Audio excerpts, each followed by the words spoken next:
కోట రాజశేఖర్ గారు మన ఆశ్రమ ఆస్థాన పండితులు, వారు కూడా ఒక 10 నిమిషాలు.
సత్యానంద ఆశ్రమంలో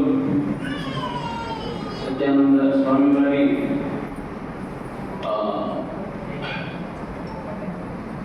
విగ్రహ ప్రతిష్టాపన ఇటీవలే ఒక నెల క్రితం జరిగినది. ఎంతోమంది మహాత్ములు చేశారు. ఈ ఆశ్రమాన్ని స్థాపించినటువంటి సత్యానంద మహర్షి తర్వాత బ్రహ్మానంద తీర్థ స్వామి వారు ఇక్కడ పీఠాధిపతిగా ఉండి వారు ఆశ్రమాన్ని ఎంతో విధంగా అభివృద్ధి చేశారు అనే విషయం అందరికీ కూడా తెలిసిందే. ముఖ్యంగా ఆ తరువాత పీఠాధిపతులుగా ఇప్పుడు కార్యక్రమాలు నిర్వహిస్తూ ఉన్నటువంటి శ్రీగర్ తీర్థ స్వామి వారికి ఇక్కడ ఎంతోమంది పెద్దలు విచ్చేశారు.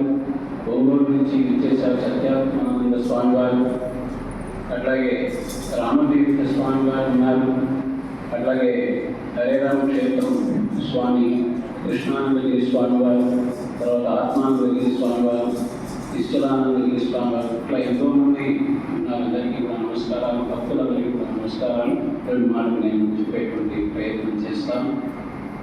బ్రహ్మానంద తీర్థ స్వామి వారికి భాగవతం అంటే ఎంత ఇష్టమో, వారికి బోధన భాగవతంలో ఉండేటువంటి పద్యాలు ఎన్నో కంఠస్థం. మొత్తం భాగవతం కూడా కంఠస్థం.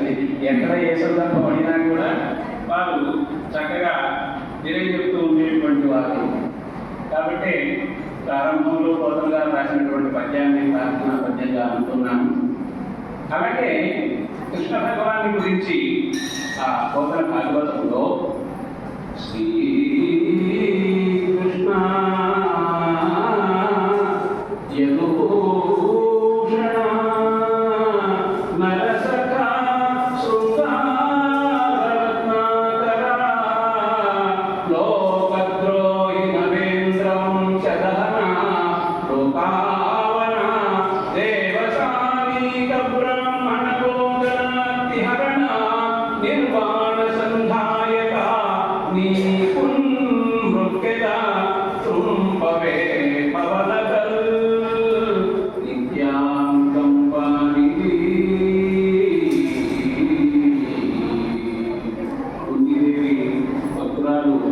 ఆమె శ్రీకృష్ణుని గురించి ప్రార్థన చేసినటువంటి పద్యమది. ఈరోజు బ్రహ్మానంద తీర్థ స్వామి వారికి బోధన భాగవతం చాలా ఇష్టం కాబట్టి అందులో ఉండేటువంటి కొన్ని పద్యాలను మీ ముందు ఉంచి వారిని వివరించాలని అనుకుంటూ ఉన్నాను.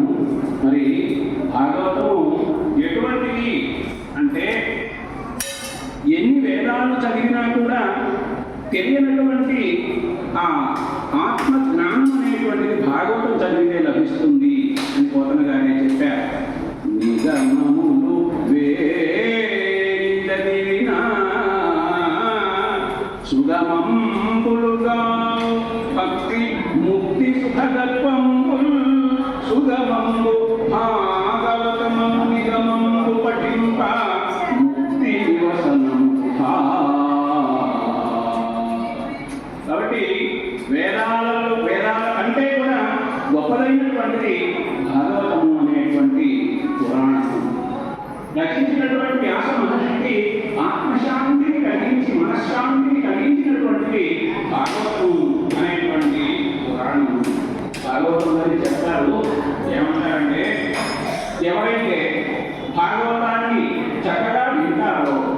చక్కగా చదువుతారో అలాంటి వాళ్ళకు భక్తి అనేటువంటిది పెంపొందుతుంది అని భాగవతంలో చెప్పారండి.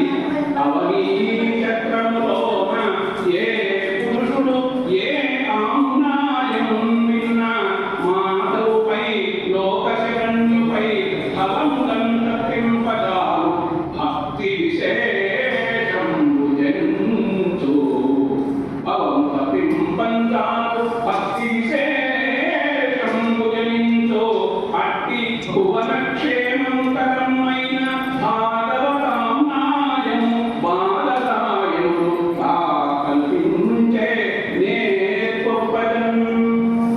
అటువంటి భాగవతుడి భక్తి అనేటువంటి దాన్ని పెంపొందింపజేసేటువంటిది అందరికీ కూడా. అటువంటి దాన్ని వ్యాస మహర్షి సంస్కృతంలో రచించారు అని చెప్పడం జరిగింది. ఇక్కడ పోతన మహాకవి తాను ఈ గ్రంథాన్ని భగవంతుడైనటువంటి రామచంద్ర స్వామికి అంకితం ఇచ్చారు. ఆయన అనేక సందర్భాల్లో ఆ విషయాన్ని చెప్పుకోవడం అనేటువంటిది జరిగింది. ప్రారంభంలోనే పలికేది భాగవతమట పలికించైపుడు రామభద్రుండట నే పలికిన భవహరమన్నట పలికెద వేరుడుగాక పలుకగనేలా.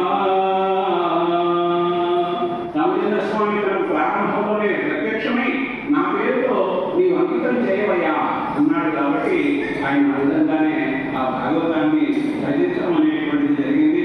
పోతన గారి జన్మ సఫలమైంది దీని కారణంగానే. ఈ భాగవతం అనేటువంటిది ఎంత గొప్పది అంటే లలిత స్కంధము కృష్ణమూలము శుకాలాభిరామము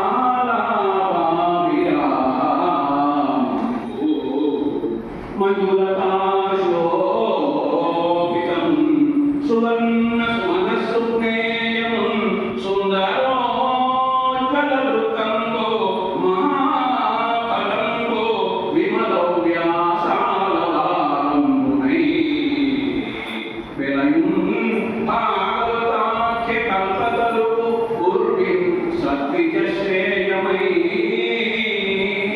భాగవతం అనేటువంటిది ఒక కల్ప వృక్షము అని కూడా గురించి చెప్పవచ్చు. అలాగే భాగవతం అనేటువంటిది ఒక గ్రంథం అంటూ రెండు గ్రంథాలు వచ్చేటట్టుగా బంధుగారు గొప్పగా రాశారు.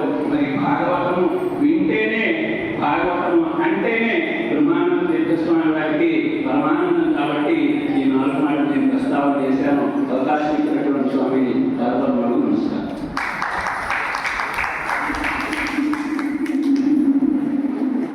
మా ఆస్థాన పండితులు రాజశేఖర్ గారి గొంతు అద్భుతంగా ఉంటుంది, చాలా మాధుర్యం. ఇప్పుడు లడ్డూలు పెళ్ళాలు ఇదైతే తింటేనే మాధుర్యం కాదు, అది జీవకు మాధుర్యం, ఇది చెవికి మాధుర్యం, హృదయానికి. మా పండిత వర్యులు కొడక రాజశేఖర్ గారు వారిని కూడా మా పక్కన మళ్ళీ ఒకసారి నాకు వినాలనిపిస్తుంది భాగవతం. ఎవరు రాకపోయినా లేకపోయినా నేను ఉంటా, నేను విన్నాను. ఇది ఆ రోజు చొక్కా కొట్టించుకొని మాకు